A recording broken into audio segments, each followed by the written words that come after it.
Now, this is not a very normal way to start a car review, but then this isn't a particularly normal BMW X5 because it's actually a plug-in hybrid version. Now, I'm going to try not to fall over because I feel a bit dizzy after doing that. Now, you might be interested in this car if you don't want a diesel, but you still want good economy. One thing you have to be aware of, though, is that all the electrical stuff, the batteries, for the hybrid system is stored under the boot. So that means that, well, the boot capacity is about a quarter less than the normal X5s, plus you can't get the 7-seater version because there's nowhere to put the seats.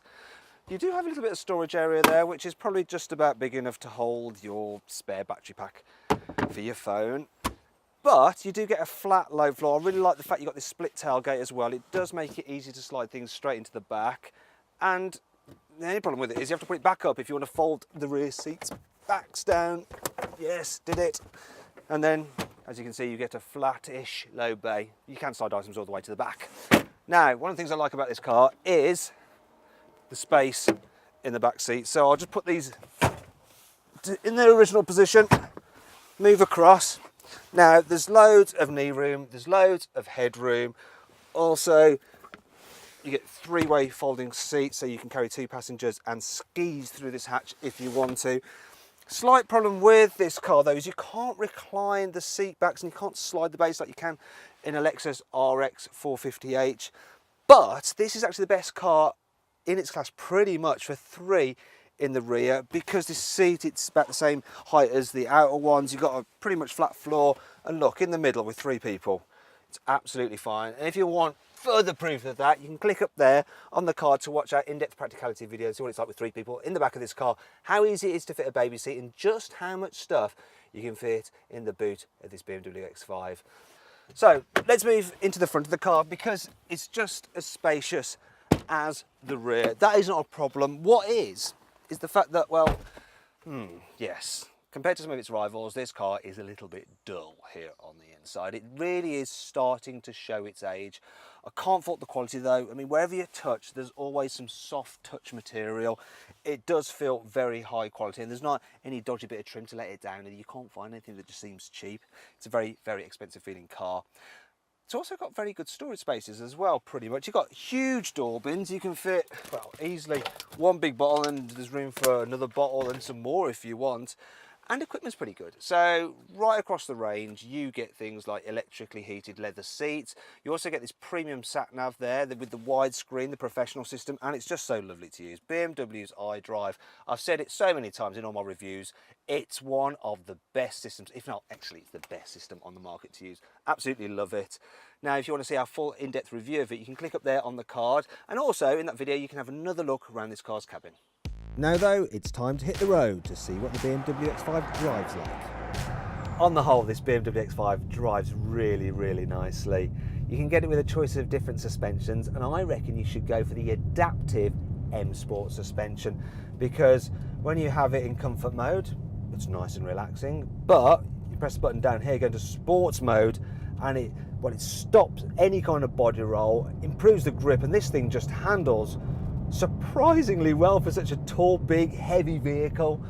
Now, I say it handles really well. It does, so long as you don't have this hybrid model, because with all the batteries and the motor that go with the hybrid system, you add a lot of weight, 250 kilograms, and that does make the car feel more cumbersome in the corners.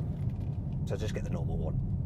Another problem is the hybrid system itself, right? So you've got an electric motor on board this car, and it can power it for up to 90 miles and at speeds of up to 75 miles an hour. The only problem is that if you want a sudden burst of acceleration and you put your foot down, then that 2-litre turbo petrol engine, 4-cylinder from the Mini Cooper S kicks in, and it does make quite a strained noise.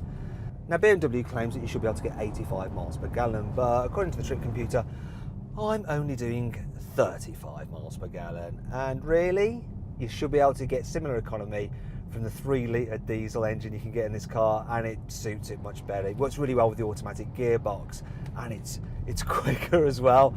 The only thing is that when you compare it to a 3-litre diesel from rival manufacturers, it is still a little bit noisy. In fact, on the whole, this X5 is quite a loud car to travel in. You get lots of tyre roar because those tyres are just so huge, and there's quite a bit of wind whistle as well, which can be annoying at speed.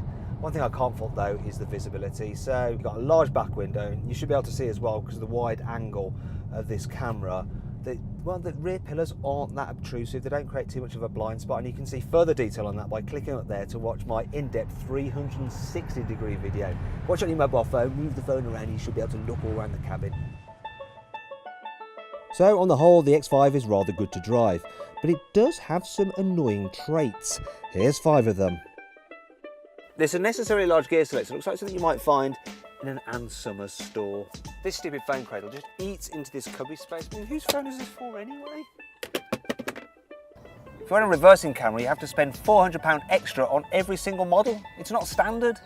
The parcel shelf is so heavy you can use it to train your biceps. These wide rear tyres may look pretty mean, but they'll cost up to 500 quid each to replace.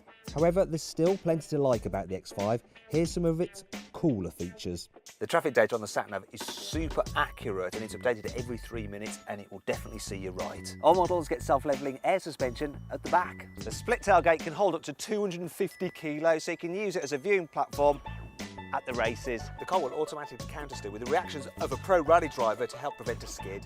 The optional thermal night vision can spot things in the road up to 300 metres away, and then will illuminate them with the fog lights.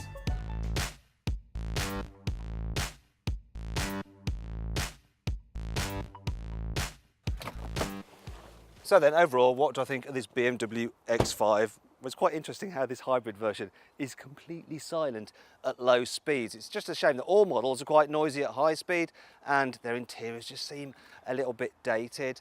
But you know, this is a hugely practical car, and in diesel version, it's very good to drive. Now, if you click up there, you can get more information and reviews on various different cars and find out the best deal you can get on a new car at carwow.co.uk. Thanks for watching. If you enjoyed this video, please like it, share it, and subscribe to our channel. If you click over there, you can watch our detailed practicality, infotainment, and 360-degree passenger ride video for the X5. Now, did you spot the Easter egg in the video? It was the album X5 car stereo.